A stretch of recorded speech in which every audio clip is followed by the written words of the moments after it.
شریف کی آیت نمبر 233 کے اندر اللہ پاک جل جلالہ نے رضاعت کے مسئلے کے متعلق کچھ احکامات ارشاد فرمائے۔ رضاعت کہتے ہیں کہ بچے کو دودھ پلائے جانے کی مدت کتنی ہے، کس کے ذمہ ہے بچے کو چھوٹی عمر کے اندر دودھ پلائے جانا، کس کی ذمہ داری ہے، کتنے سال تک پلایا جائے، کیسے پلایا جائے اور اس کے احکامات کیا ہیں، کب چھڑایا جائے۔ اگر چھوٹے بچے کو پرورش کے مرحلے میں، پروان چڑھنے کے مرحلے میں اگر دودھ پلانا ہو تو اس کو کس کس انداز کے ساتھ یا کس کس مرحلے سے گزار کر یہ دودھ نوشی تک، یعنی دودھ پلانے کی مدت کو مکمل کیا جائے، اس تک کیسے پہنچایا جائے، یہ اس کے متعلق ہے۔ اور حکمت کی بات یہ ہے کہ طلاق کا جیسے ہی مسئلہ ختم ہوا، اللہ پاک جل جلالہ نے فوراً سے یہ مسئلہ رضاعت کا، بچے کے دودھ پلانے کا یہ مسئلہ بیان فرمایا۔ اس کے اندر ایک حکمت ہے کہ اکثر طور پہ ایسا ہوتا ہے کہ طلاق دینے والے جذبات کی آڑ میں متعلقہ عورتوں کو، یعنی اپنی بیویوں کو طلاق دے دیتے ہیں، اور پھر اللہ نہ کرے ایسا ہو کسی کے ساتھ، جیسے ہوتا ہے معاشرے کے اندر کہ پھر طلاق یافتہ عورتوں کی گود میں بچے ہوتے ہیں چھوٹے چھوٹے، اور وہ دودھ پینے کی مدت کے اندر ہوتے ہیں، اس ٹائم پیریڈ کے اندر ہوتے ہیں۔ سال کا بچہ ہوتا ہے، 6 ماہ کا ہوتا ہے، 3 ماہ کا ہوتا ہے، 1.5 سال کا ہوتا ہے، اس کو دودھ پینے کی ضرورت ہوتی ہے۔ اب اس میں تو باپ نے اپنے جذبات کی کسر نکال لی کہ اس نے بیوی کو فارغ کر دیا طلاق دے کر، اور ماں نے بھی یہی سمجھا کہ چلو ٹھیک ہے، اس کے باپ کا غصہ ٹھنڈا ہو گیا میرے شوہر کا، اس نے طلاق دے کے ہی اپنے جذبات کی کسر پوری کر لی ہے۔ جو سب سے زیادہ اثرات پڑتے ہیں طلاق کے ہماری معاشرتی، دینی، دنیاوی زندگی کے اندر، وہ بچوں پر پڑتے ہیں۔ تو ایک بچوں پر جو اثر پڑتا ہے کہ اگر شیر خوار بچہ ہو دودھ پینے کی مدت کے اندر، اس پر بہت زیادہ حرج پڑتا ہے، اثر پڑتا ہے۔ وہ کہاں کو جائے، ماں کہتی ہے مجھے تو بندے نے میرے نے طلاق دے دی ہے، اور باپ کہتا ہے میں نے تو بیوی بچوں کو چھوڑ ہی دیا ہے، میں تو ان کی ذمہ داری نہیں لے سکتا۔ اسلام نے فوراً سے بعد طلاق کے بعد اس مسئلے کا تذکرہ فرما کے ہمیں یہ باور کروایا ہے، وضاحت پیش فرمائی ہے کہ نہیں، اس کے اندر بھی اسلام کوئی معاذ اللہ کھوکھلا دین نہیں ہے، خالی دین نہیں ہے۔ اسلام یہاں تک بھی تربیت عطا فرماتا ہے، اصول ضابطے بیان کرتا ہے، تاکہ ہمیں سمجھنا چاہیے کہ طلاق کے بعد معاملہ ختم نہیں ہو جاتا، پھر بھی حقوق کی ذمہ داری باقی رہتی ہے۔ اب اس مسئلے کے اندر حقوق کی ذمہ داری کیا ہے، پہلے کچھ ترجمہ پڑھتے ہیں، پھر انشاءاللہ اس مسئلے کی وضاحت معلوم کرتے ہیں۔ والوالدات، اور مائیں یعنی بچے کی والدہ، والدائیں یعنی یہ جمع ہے، والدہ ہم کہتے ہیں، یہ والدات ہے۔ مائیں یرضعن، دودھ پلائیں، اولادہن، اپنے بچوں کو یعنی اپنی اولادوں کو، وہ چاہے بیٹی ہو بیٹا ہو، حولین کاملین، حول کہتے ہیں سال کو، اور کتنے سال، 2 سال،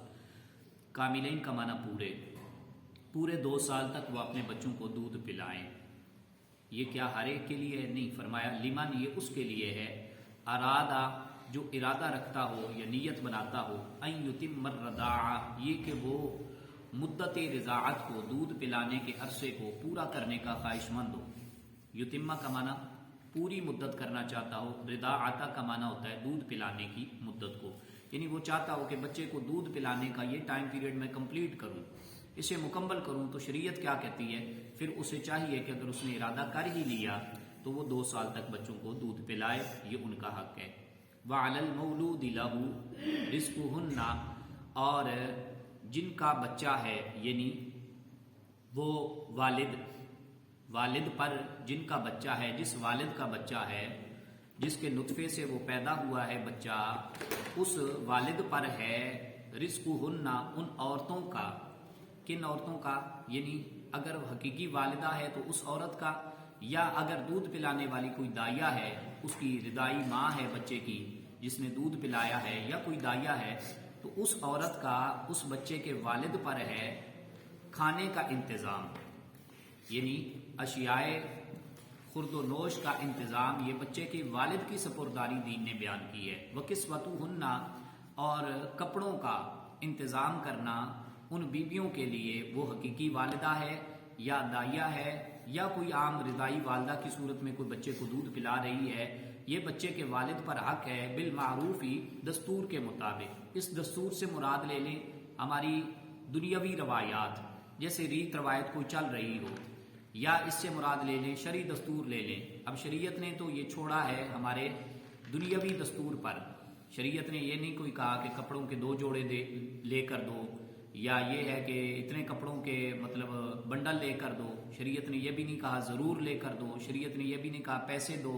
شریعت نے کہا ہے جو تمہارا ریت روایت دستور چلتا ہو اس کے مطابق بچے کے والد کی یہ اخلاقی حق بنتا ہے وہ کوئی نہ کوئی بچے کو دودھ پلانے والی حقیقی ماں ہے یا دوسری عورت ہے اس کی وہ خدمت مدارت کرے. لا تکلف نفس الا وسعها، نہیں تکلیف دی جاتی کسی جان کو مگر اس کی قدرت اور طاقت کے مطابق. یعنی اگر بندے کی نہیں ہے اتنی توفیق طاقت تو ضروری بھی نہیں ہے کہ وہ کپڑوں کا جوڑا بھی ایک ضرور لے کر دے. کوئی شریعت نے واجب نہیں کیا. یہ اس طرف اشارہ ہے. لا تضار والدۃ بولدہا، اور نہ نقصان پہنچایا جائے بچے کی والدہ کو بولدہا اس کی اولاد کی وجہ سے. ایک تو یہ کہ باپ تانے نہ دے کہ تیری وجہ تو تے مینوں سیاپا پی گیا، مینوں اتنے پیسے، مینوں دودھاں دا خرچہ برداشت کرنا پی رہا ہے اور میرے تے یہ بھی برڈن بن گیا ہے، یہ بھی برڈن بن گیا. یہ وہ تانے نہ دے، نقصان نہ پہنچائے. یا اس کا ایک دوسرا بہت باریک سا نقطہ یہ بھی نکلتا ہے کہ بیٹی جم پئی ہے، تھی جم پئی ہے. لا تضار والدۃ بولدہا کا معنی یہ بھی نکلتا ہے وہ یہ نہ تانے دے کہ مار دے کہ بی بی اپنے آپ کو ہی کوسنا شروع ہو جائے کہ میں نے کیوں کر بیٹی کو جنم دے دیا. تو تھی جمنی سی، تو پتر نہیں جم سکی، تیری وجہ تو گھر دے وچ میرے گھر دا سربراہ نہیں آ سکیا. ٹھیک ہے، عزت برادری دے اندر عزت جیڑی ہے میری خاک دے اندر مل گئی ہے. تو بیٹی پیدا کرنی سی، اگے بھی بیٹی پیدا کیتی ہے، پھر دوبارہ بیٹی دے اوپر بیٹی پیدا کیتی ہے. یہ مطلب ہے. یا اس کو مارا نہ جائے، اس کو بوجھ نہ سمجھا جائے مالی پریشانی کی وجہ سے. کسی بھی لحاظ سے عورت کو نہ تو تانا دیا جائے، نہ خرچے کی وجہ سے پریشانی کا شکار کیا جائے، اور نہ ہی وہ اس مدت کے اندر ہے. ظاہری بات ہے کہ حمل کی مدت جو ہوتی ہے، بچہ جنم دینے کی مدت، یہ بڑا مشکل ایک ٹائم پیریڈ ہوتا ہے. تو اس کے اندر سے بی گزر کے آئی ہے اور پھر بچے کی بنیادی طور پر کم سنی کے عالم میں شیرخواری کی عمر کے اندر ظاہری بات ہے پرورش کے مراحل ہیں، مواقع ہیں، تو وہ بہت مشکل سے ہوتے ہیں باپ کے لیے بھی اور بالخصوص ماں کے لیے جس نے اپنی گود میں دن رات بچے کا دھیان رکھنا ہے، خیال کرنا ہے، کب اس کو بھوک لگی ہے، کیسے اس کا پیٹ بھرا جائے، اس کو کوئی تکلیف تو نہیں. ظاہری سی بات ہے کہ وہ بچہ ہے وہ بتا نہیں سکتا پیٹ کے اندر تکلیف ہے یا سر کے اندر تکلیف ہے یا آنکھ دکھ رہی ہے. یہ ساری ماؤں کی جواب داری ہوتی ہے. تو وہ اتنی توجہ کے ساتھ شفقت کے ساتھ بچوں کا دھیان رکھتی ہیں. تو اس میں والد کو بھی اسلام نے پابند بنایا کہ وہ اس طرح سے نقصان نہ پہنچائے کسی بھی حوالے سے. ولا مولود لہ بولدہ، اور نہ ہی ماں جو ہے وہ اپنے بچے کو نقصان پہنچائے، اور نہ ہی اولاد والا اپنی اولاد کو نقصان پہنچائے. اولاد کو بھی نقصان نہ پہنچایا جائے. یعنی آسان سا ترجمہ کروں تو زچے بچے کی حفاظت کی بات یہاں پہ دین نے بیان فرمائی ہے. نہ تو ماں جو ہے وہ اس کو زچہ بولتے ہیں، نہ تو اس کو تکلیف دی جائے اور نہ ہی بچے کو تکلیف دی جائے. اسی طرح والد کے بھی حقوق ہیں، والد کو بھی بے جا تکالیف نہ دی جائے غیر ضروری ڈیمانڈ کر کے. وعلی الوارث مثل ذلک، اور اسی طرح یہی حق ہے، لازم ہے وارث کا بھی. یعنی خدا نخواستہ اگر کسی نے ماں نے بچہ یا بچی جنم دی ہے اور اسی حالت کے اندر آپ کو پتہ ہے کہ ڈلیوری کے دوران مائیں فوت ہو جاتی ہیں اکثر طور پہ، یا کسی حادثے کا اللہ نہ کرے شکار ہو گئی ہیں اور اس کا کوئی اور وارث بن گیا ہے یا کوئی پھوپھی ہے اس نے یہ اس بچے کی وراثت کو، اس بچے کی پرورش کو قبول کیا ہے، یا اللہ نہ کرے بچہ یتیم ہو گیا ہے اور تایا جان یا ماموں جان یا کسی اور کی سپرداری کے اندر یہ بچہ چلا گیا ہے، تو وارثوں کو بھی اسی حق کے اندر لینا ہے کہ ان کو بھی نقصان نہیں پہنچایا جانا، نہ بچے کی وجہ سے اور نہ ان کی ذاتوں کو نقصان پہنچایا جائے. فین ارادہ فصالا، پہلے کہا تھا نا کہ اگر راضی ہوں ان یتم الرضاع، دودھ پلانے کی مدت کو پورا کرنا چاہتے ہوں. اب فرمایا فین ارادہ فصالا عن تراض منہما، اگر وہ دونوں ارادہ کر لیں. فصالا کا معنی دودھ چھڑانے کو، عن تراض منہما آپس کی رضامندی سے. یہ تثنیہ کا صیغہ ہے، اس سے مراد ماں باپ دونوں مراد ہے. ماں باپ بیٹھے تھے آپس میں بات کر رہے ہیں کہ بچے نوں دودھ نہیں پلانا، یہ مشورہ ہو رہا ہے. وتشاورن، اور آپس میں مشورہ ہو رہا ہے آپس کی رضامندی سے، وہ اگر دودھ چھڑانا بھی چاہیں. پیچھے کیا کہا کہ والوالدات یرضعن اولادہن حولین کاملین، 2 سال تک پلایا جائے. ادھر فرمایا کہ اگر 2 سال سے پہلے بھی وہ چھڑانا چاہتے ہیں تو کوئی فلا جناح علیہما، ان دونوں پر کوئی گناہ نہیں ہے. یہ ایک ذہن کے اندر بات بیٹھ جاتی ہے کہ 2 سال تو پہلے بچے نو دودھ نہیں چھڑانا، جی چھڑایا جائے گا تو بندہ گناہ گار ہوئے گا. قرآن نے اس کی نفی کی ہے کہ بندہ گناہ گار نہیں ہوتا. وَإِنْ أَرَدْتُمْ، اب یہ پیچھے مسئلہ تھا ماں کا، حقیقی ماں دودھ پلانا چاہ رہی ہے، باپ کا کیا حق ہے، ماں کا کیا حق ہے، دائیا ہے تو اس کا کیا حق ہے، کپڑوں کے جوڑے کیسے دینے چاہیے اور ضروری دینے چاہیے یا نہیں دینے چاہیے، آگے پھر میں اس کی تفصیل پھر عرض کرتا ہوں۔ اب ہے دائیا نے اگر دودھ پلایا، جیسے رسول اللہ صلی اللہ علیہ وسلم کے عہد نبوی شریف کے اندر ظاہری زمانے کے اندر ایک سلسلہ تھا، اور اگر تم ارادہ کرو چاہو تو ان تسترضعوا اولادکم، تو دودھ پلاؤ اپنی اولادوں کو دائیا عورتوں سے، یعنی دائیا کے طور پر خدمات باقاعدہ کوئی اگر عورت انجام دے رہی ہے اس سے اگر دودھ پلا رہے ہو، یا اس دائیا لفظ سے مراد یہ بھی ہے کہ ایک عورت ہے آپ کا بچہ اس کا دودھ فیڈ کرتا ہے، حقیقی ماں کا فیڈ نہیں کرتا، یا ماں فیڈ تو کروا سکتی ہے لیکن اس سے کوئی تکلیف ہے، کوئی میڈیکل کے طور پہ کوئی پرابلم ہے، ڈاکٹر نے منع کیا ہے، یا اس کی ویکنس اتنی ہے، کمزوری اتنی ہے، یا آپریشن کے مرحلے سے کوئی ایسی گزری ہے اور وہ بالکل اٹھ کر بیٹھ نہیں سکتی، بچے کو دودھ نہیں پلا سکتی، اور حرج ہوتا ہے بچے کی دودھ پلانے کی عدت مدت کے اندر، اور بچہ ہے کسی اور ماں کا دودھ پی رہا ہے، وہ اس کی حقیقی ماں نہیں ہے اور باقاعدہ دائیا بھی نہیں ہے، وہ خدمات دائیا کے طور پر نہیں انجام دیتی، نہ ہی معاشرے کے اندر اس کی دائیا کے طور پہ پہچان ہوتی ہے، نہ اس کو دائیا کے طور پہ نام سے یاد کیا جاتا ہے، ایسی بھی کوئی عورت ہے تو دودھ پلا سکتے ہو اس سے، فلا جناح علیکم، اللہ کا قرآن کہتا ہے تم پر کوئی حرج نہیں ہے۔ اذا سلمتم ما آتیتم بالمعروف، جبکہ تم نے اپنا ذمہ ٹھہرا لیا ہو، اپنے ذمے ٹھہرا لیا ہو، ما آتیتم بالمعروف، اس کو دینا وہ جو دیا جاتا ہو بھلائی کے ساتھ، یعنی یہ بھی نہیں ہے کہ ٹھیک ہے، یہ اسلام نے دیکھو نا کہ حقیقی والدہ تو اسلام بہت بڑا مقام بیان کرتا ہے، ایک ماں ہے جس نے پیٹ سے جنم دیا ہے اور ہمیں دودھ پلایا ہے، ہماری مدت رضاعت کو پایا تکمیل تک پہنچایا، اللہ اکبر کبیرہ، اس کا تو بہت بڑا حق ہے۔ اسلام کہتا ہے اگر کسی نے 4 دن تک یا ویسے کچھ مدت کے لیے دودھ پلا دیا ہے تو کیا ہے، اذا سلمتم ما آتیتم بالمعروف، تو جب تم نے ارادہ کر لیا ہو وہ کچھ دینا جو کچھ تم دیتے ہو دستور کے مطابق، یعنی اس کو بھی بہتر کیا ہے کچھ نہ کچھ دو ضرور، جو شرعی روایات کے مطابق، یہ بھی نہیں ہے کہ بالکل خالی ہاتھ اس کو کہو اچھا کوئی نہیں دودھ پلانا تھا تو کوئی نہیں، انسانیت کا تقاضا تھا، تم نے ہمارے بچے کی جان بچائی ہے، شکریہ اور جزاک اللہ، اور بس اس کو بھیج دو، نہیں، جو کچھ دیا جاتا ہو دستور کے مطابق تم نے بھی اس کا دھیان رکھنا ہے۔ یہ اسلام نے دونوں طرف کا پلڑا اس میں وزن ڈالا ہے، واتقوا اللہ، اور ڈرو اللہ تعالیٰ سے، وعلموا، اور خوب جان لو، بے شک اللہ تعالیٰ تمہارے اعمال کو دیکھ رہا ہے۔ اب یہ دیکھیں کہ اسی آیت کی ابتدا کے اندر غور فرمائیں، اللہ پاک نے والوالدات یرضعن، ماں کی طرف اشارہ کیا ہے، حالانکہ بچہ کن کا ہے، دونوں کا ہے، تو یہ ماں کی طرف اشارہ کیوں، والدات کیوں کہا، والدین نہیں کہا یہاں پہ، جیسے کہا نا وَقَضَىٰ رَبُّكَ أَلَّا تَعْبُدُوا إِلَّا إِيَّاهُ وَبِالْوَالِدَيْنِ إِحْسَانًا، قرآن مجید میں جہاں بھی بیان ہوا اکثر والدین کا لفظ استعمال ہوا، یہاں بالکل والد کا ذکر پہلے شروع میں ختم فرما دیا، والدہ کا خصوصی ذکر فرمایا، یہ عورت کو صرف رغبت اور شوق دلانے کے لیے، یہ کوئی واجب نہیں ہے کہ ماں ہی ذمہ داری محسوس کرے کہ اچھا ٹھیک ہے میں نے ہی دودھ پلانا ہے، دودھ پلانا یاد رکھو نارمل سا ایک مسئلہ سمجھ لو، ذہن نشین کر لو، آگے پہنچایا کرو، ماں کے ذمے قطعاً کوئی واجب نہیں کہ وہ بچے کو لازمی دودھ پلائے، جیسے میں نے کہا نا کہ کچھ چیزیں ایسی ہیں جو ماں کی بالکل سپرداری ہم نے بنا دی ہیں، ذمہ داری بنا دی ہیں، کہ وہ عورت اگر ادا نہیں کرتی تو معاشرے کے اندر اس کو بڑا چور اور بڑا مجرمہ سمجھا جاتا ہے، ملزمہ سمجھا جاتا ہے، یہ بات نہیں ہے، ہاں اس کو دودھ پلانا چاہیے۔ اللہ پاک نے بھی یہ جہاں آیت کی ابتدا والدہ کے لفظ سے استعمال فرمائی، جمع کا لفظ استعمال فرما کہ یہ شوق اور رغبت دینے کے لیے کہ تیرا بچہ ہے، تجھے مانوس ہونا چاہیے اپنے بچے سے، اپنے بچے کو لگاؤ دینا چاہیے، قربت پیدا کرنی چاہیے، اور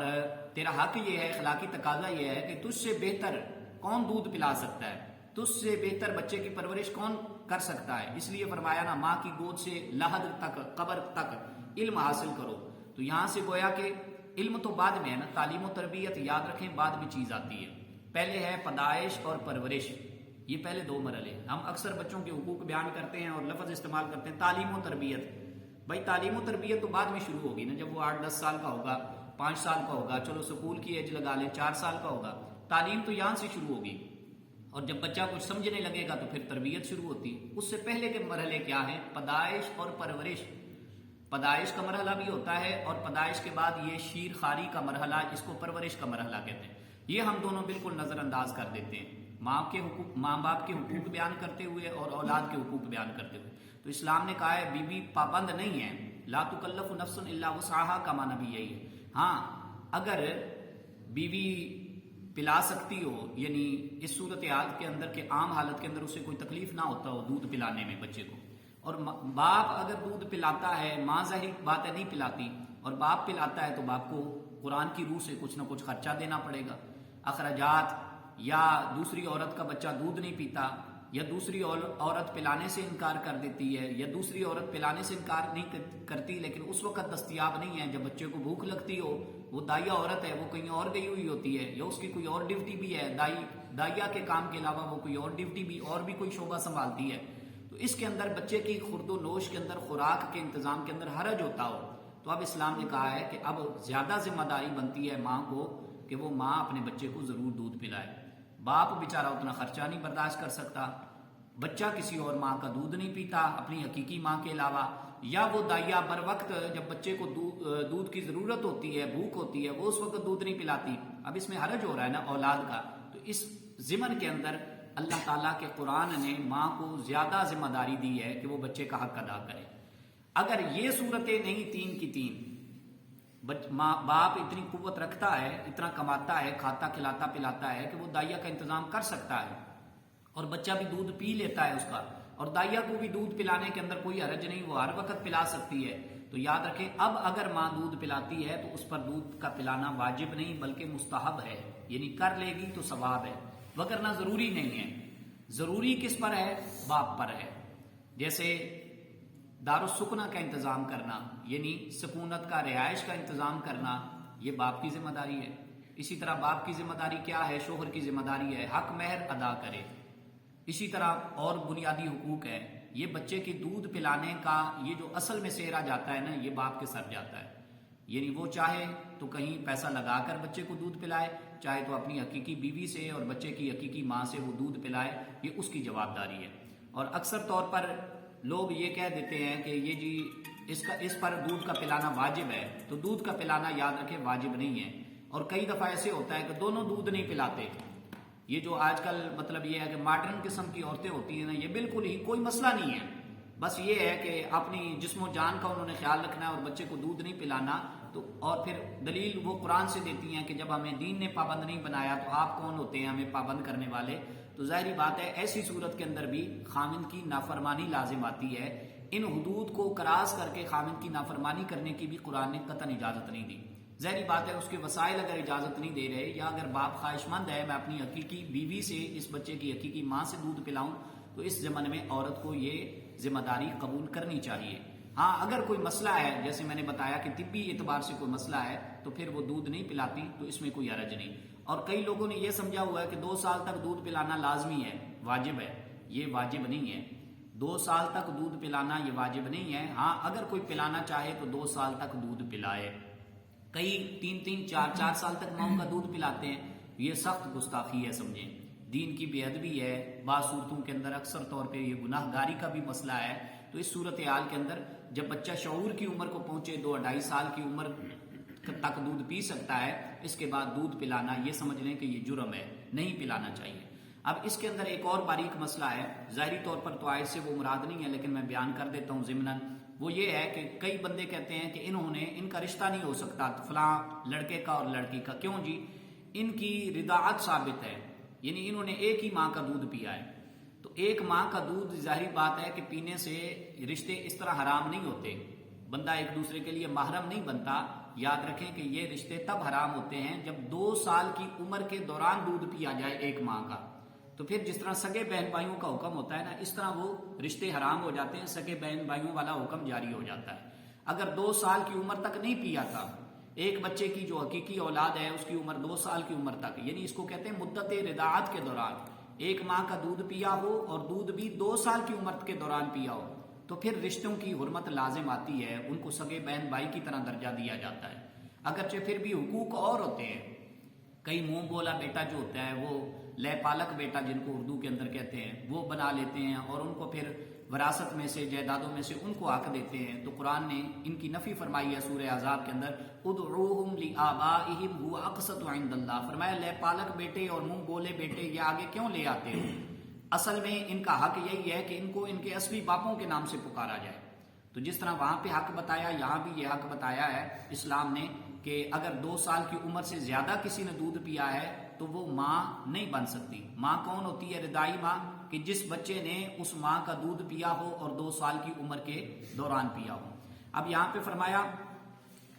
حقوق بیان کیے، کپڑوں کا بیان کیا، کھانے پینے کا بیان کیا، اور نقصان سے ازالے کا کیا، تحفظ کا کیا قرآن مجید نے، اور اسی طرح والد کی بھی عزت نفس مجروح نہ کرنے کی بات ولا مولود لہ بوالدہ سے فرمائی، اور بچے کو تکلیف نہ دی جائے۔ کئی ہوتے ہیں کہ کہتے ہیں ہمارے 5 بیٹے ہیں، چھٹا بیٹا کیوں پیدا ہو گیا؟ تو اس زمن میں وہ بچے کو غیر ضروری چیز سمجھ کے، معاذ اللہ غیر ضروری نعمت سمجھ کے، کوئی عزت دیے بغیر وہ کسی اور کو سپرد کر دیتے ہیں۔ یہ بھی ہے ایک قسم کا اولاد کو نقصان پہنچانے کا معاملہ۔ ظاہری بات ہے کہ تیسری اگر کوئی عورت ہے تو وہ اتنی طریقے سے بچے کی رسپیکٹ یا بچے کی خوراک کا یا خورد و نوش کے انتظامات کا وہ خیال نہیں رکھ سکتی جس طرح حقیقی ماں رکھتی ہے۔ لہٰذا ماں کو چاہیے کہ وہ ایسے غیر ضروری طور پر بچوں کو کسی کی کفالت میں نہ دے۔ اور اب اس کے اندر یہ جو مدت رضاعت ہے نا، اس کے اندر مختلف ائمہ کا مختلف مذہب ہے۔ امام مالک رحمۃ اللہ تعالی علیہ فرماتے ہیں 2 سال اور کچھ اوپر دن۔ امام اعظم ابو حنیفہ ہمارے امام صاحب علیہ الرحمہ وہ فرماتے ہیں کہ تقریباً یہ 30 مہینے بنتے ہیں۔ اور قرآن مجید کی ایک اور آیت ہے وَفِصَالُهُ 30 شہرا، یہ 26ویں پارے کی آیت ہے، اس میں 30 مہینوں کا ذکر ہے۔ تو یہ مدت رضاعت یعنی کب رشتے جائز ہو سکتے ہیں، کب ناجائز ہو سکتے ہیں، دودھ پلانے کی وجہ سے کون سے رشتے حرام ہوتے ہیں، ان کی مدت ہم نے 30 مہینے شمار کرنی ہے۔ یہ تقریباً 2.5 سال بنتی ہے۔ تو یہ تو تھا مدت رضاعت کے متعلق۔ اب ہے اگلے مسئلے کے اندر کہ وہ عورتیں جو وفات پا جائیں، والذین یتوفون منکم ویذرون ازواجا، وہ عورتیں وہ لوگ جو کہ وفات پا جائیں، مردوں کا ذکر ہے، وہ مرد جو وفات پا جائیں تم میں سے، ویذرون اور چھوڑ جائیں، ازواجن پیچھے اپنی بیویاں، یتربصن بانفسہن وہ بیویاں روکے رکھیں اپنے آپ کو، یعنی نکاح سے اور عدت کے دوران گھر بار سے نکلنے سے وہ روکے رکھیں، 4 اشہر وعشرہ 4 مہینے 10 دن تک۔ فَإِذَا بَلَغْنَا أَجَلَهُنَّ پھر جب ان کی عدت یہ 4 مہینے اور 10 دن کی پوری ہو جائے، فَلَا جُنَاحَ عَلَيْكُمْ تو کوئی گناہ نہیں ہے تم پر، فِيمَا فَعَلْنَ فِي أَنفُسِهِنَّ بِالْمَعْرُوفِ کہ وہ عورتیں اپنی ذات کے بارے میں کچھ کریں شرعی دستور کے مطابق، یعنی آگے نکاح کا سوچنا، جیسے میں نے پچھلے سبق کے اندر بیان کیا تھا کہ وہ اگر سوچیں بھی صحیح، نام بھی لیں تو ان کی ڈانٹ ڈپٹ ہوتی ہے اور اس کو حرج سمجھا جاتا ہے۔ یہ حرج نہیں سمجھنی چاہیے، ان کا حق ہے۔ عدت پوری کر لیں 4 مہینے 10 دن تک۔ اب 4 مہینے 10 دن کی عدت کے دوران یاد رکھیں کہ کیا کیا چیز جائز ہے اور کیا کیا چیز جائز نہیں ہے۔ بعض علماء فرماتے ہیں کہ یہ جس طرح وفات کی عدت ہوتی ہے نا، اس میں بناؤ سنگار اور چمک دمک زیب و زینت یہ منع ہوتی ہے، اسی طرح بعض علماء نے فرمایا کہ طلاق رجعی ہو جائے گا، طلاق رجعی، تو اس میں بھی جب اگر عدت گزر جائے اور اس عدت کے دوران بھی زیب و زینت منع ہوتا ہے۔ لیکن زیادہ صحیح مسئلہ یہ ہے کہ طلاق بائنہ یعنی بالکل جب 3 طلاقیں دے دی جائے نا اور عورت رخصت ہو تو اس وقت بھی اس کو زیب و زینت ترک کرنا چاہیے۔ اور بالخصوص یہ جو بی ہے جس کا بندہ فوت ہو گیا ہے، رسول اللہ صلی اللہ علیہ وسلم نے فرمایا کسی عورت کے لیے اسلام کے اندر جائز نہیں کہ وہ 3 دن سے زیادہ تک زیب و زینت کو ترک کیے رکھے، سوائے اس عورت کے جس کا خامند فوت ہو جائے۔ اس کے لیے سرکار صلی اللہ علیہ وسلم نے بھی اپنے فرمان کے اندر 4 مہینے اور 10 دن کا اسی قرآنی آیت کے مطابق ذکر فرمایا۔ ترک کیا کچھ کرنا ہے؟ ایک یہ ہے کہ مہندی نہیں لگا سکتی، ایک یہ ہے کہ وہ سرما نہیں ڈال سکتی، ایک یہ ہے کہ وہ خضاب شضاب نہیں لگا سکتی، یا جس طرح یہ بالوں پہ آج کل کے جو جدید آ گئے ہیں خضاب، اس کو خضاب کے ترجمے کے اندر ہی ہم لوگ لیتے ہیں، دین کے خادم لوگ، یہ کلر شلر بالوں کو لگانا، یہ چیزیں یہ بھی وہ نہیں کر سکتی۔ اسی طرح وہ رنگدار کپڑے یعنی شوخ چنچل قسم کے کلر والے یہ جو کپڑے ہوتے ہیں، ساڑیاں ٹائپ یا اس طرح شوخ کلر جو ہوتے ہیں، ریڈ کلر ہو گیا یا اور کلر ہو گئے، یہ شوخ کلر والے وہ کپڑے نہیں پہن سکتی۔ اسی طرح ریشمی لباس اس کو ترک کرنا پڑے گا، وہ نہیں کر سکتی۔ اسی طرح بالوں کے اندر تیل لگانا خوبصورتی کے لیے، زیب و زینت کے لیے کہ کنگھی اچھی کر لوں بالوں کی، یہ اس زمن کے اندر بھی وہ نہیں لگا سکتی۔ اسی طرح اور ہیں لپسٹک وغیرہ چیزیں ہیں، یا جو آج کل میک اپ کے اندر جو چیزیں جو اشیاء استعمال ہوتی ہیں، یہ ساری چیزیں جہاں جہاں زیب و زینت والی آئیں گی یہ اس کو ترک کرنی پڑے گی۔ تو عدت کے دوران یاد رکھیں کہ یہ چیزیں اس طرح کا کرنا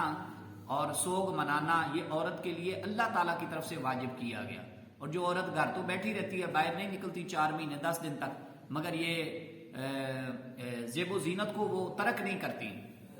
اور وہ یہ کرتی ہے بناؤ سنگار وہ جاری رکھتی ہے، تو گویا کہ اس نے اللہ تبارک و تعالیٰ کے قانون عدت کو، ضابطۂ عدت کو پامال کیا ہے، اس کا صحیح حق ادا نہیں کیا۔ اس زمن میں پھر عورتیں گناہگار ہوتی ہیں۔ کئی عورتیں باہر جاتی ہیں تو ان کے لیے آج کل لوگ جدید دنیا کے اندر پھر مسئلہ پوچھتے ہیں وہ جا سکتی ہیں یا نہیں جا سکتی. یاد رکھیں کہ کئی تو کہہ دیتے ہیں کھلے عام وہ جا سکتی ہیں، شریعت کے اندر اجازت ہے، کئی کہتے ہیں نہیں جا سکتی. ہر چیز ایک شرعی حدود کے اندر کسی خاص موقع یا کسی خاص شرط کے ساتھ منسوخ کی جاتی ہے اور مسئلے کی اس صورت کے اندر اجازت دی جا سکتی ہے. جیسے پچھلے دنوں میں نے آپ کی خدمت میں عرض کیا کہ بی بی قبرستان جا سکتی ہے یا نہیں جا سکتی، یا ہمارا اکثر طور پہ یہ مسئلہ رہتا ہے کہ مسجدوں میں عورتیں آ سکتی ہیں یا نہیں آ سکتی. اسی طرح اور دیگر مسائل ہیں، یہ جدید قسم کے مسائل ہوتے ہیں. تو اسی طرح یہ جو مسئلہ ہے نا کہ عورت باہر جا سکتی ہے یا نہیں جا سکتی، یہ ایسے کہہ دینا بڑی آسانی کے ساتھ کہ جی جا سکتی ہے، یہ جائز نہیں ہے.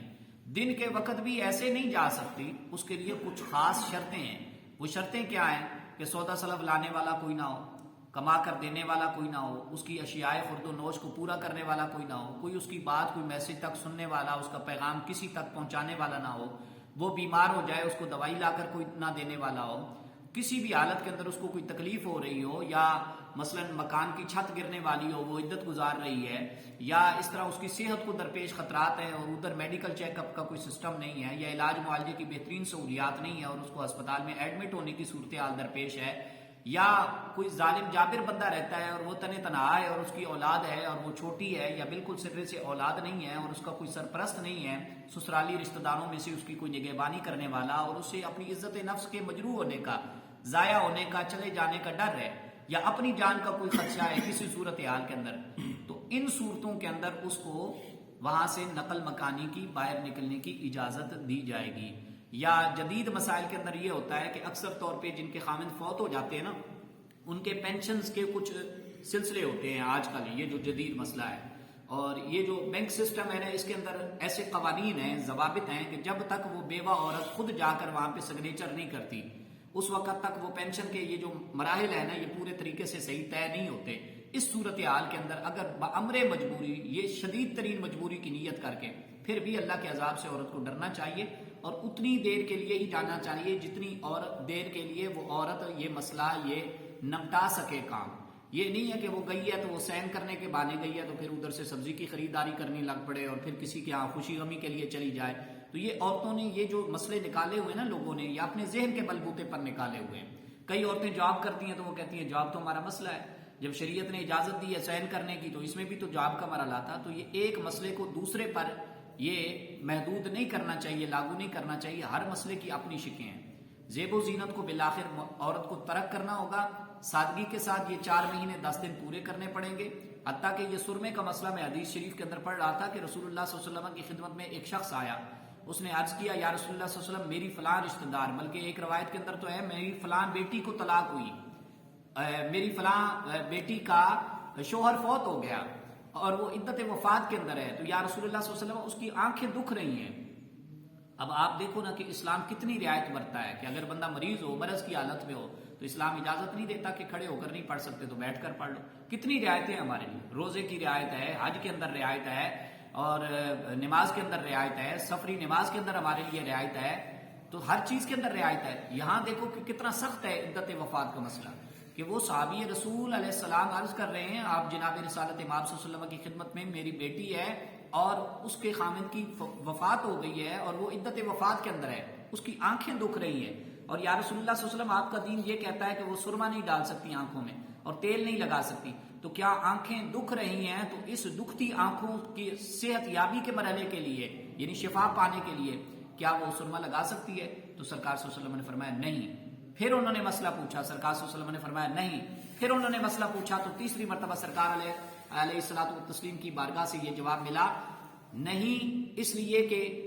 آنکھیں دکھنا کوئی سدا بار نہیں ہے اور یہ 4 مہینے 10 دن ہی تو ہیں، ان کی پابندی کر لے گی، اس کے بعد اپنی آنکھوں کا مسئلہ یا مرحلہ جو ہے یہ بھی درست کروا لے گی. تو اب یہاں پر دیکھیں کہ وہ کون سے ہیں نبی رحمت اللہ للعالمین صلی اللہ علیہ وسلم، اور یہاں پہ اگر اتنی کوئی چھوٹ ہوتی، گنجائش نکلتی تو سرکار صلی اللہ تعالیٰ علیہ وسلم فوراً سے اجازت عطا فرما دیتے. آپ تو رحیم نبی ہیں اور رؤوف نبی ہیں، لیکن اس کے باوجود یہ جو اپنی طرف سے جواز مسئلے کا نکال لیتے ہیں نا جائز ہونا، تو ان کو اللہ تعالیٰ کے عذاب سے ڈرنا چاہیے. اللہ تعالیٰ عمل کی توفیق عطا فرمائے. آمین. اللہم صلی وسلم علی نبی الطاہر. ربنا آتنا فی الدنیا حسنہ وفی الآخرۃ حسنہ وقنا عذاب النار۔ باری تعالیٰ اپنے کرم کے صدقے میں آج کی حاضری قبول فرما، کمیاں کوتاہیاں معاف فرما، اپنے فضل سے ہمیں صحیح علم دین کی ترغیب کی اور یا اللہ اس کی تفہیم کی توفیق عطا فرما۔ تبلیغ برحق کو اپنا کر یا اللہ اس کے سنہری اصول و ضوابط پر عمل کرنے کی اور آگے اس کا پیغام برحق نورانی طریقوں سے، روحانی طریقوں سے، ایمانی طریقوں سے آگے امت تک پہنچانے کی توفیق خاص عطا فرما۔ الہی ہماری بیماریاں پریشانیاں دور فرما، ہمارے گناہ معاف فرما، ہماری سیئات کو معاف فرما، حسنات کو دربار رحمت کے اندر قبول فرما۔ الہی عذاب کی گرفت سے اپنی پکڑ سے محفوظ فرما، اپنے شرعی قواعد و ضوابط کے مطابق زندگانی گزارنے اور اس کا فیض آگے پہنچانے کی توفیق عطا فرما۔ ہمارے والدین کی بخشش فرما، بیماروں کو شفا یابت فرما دے، پریشان حالوں کی پریشانیاں دور فرما دے، آنے والوں کو جزائے خیر عطا فرما دے، حلال رزق اور ایمان کی سلامتی اور برکت اور ترقی عطا فرما دے۔ جن کے لیے روزی کا کوئی دور دور تک سبب نہیں، صدقہ قرآن پاک دعا کرتے ہیں یا اللہ غیب کے بھی مثل خزانوں سے ان کے لیے اچھے روزگار کا بہترین انتظام پیدا فرما۔ وصلی اللہ تعالی علی حبیبہ محمد وعلی آلہ وصحبہ اجمعین۔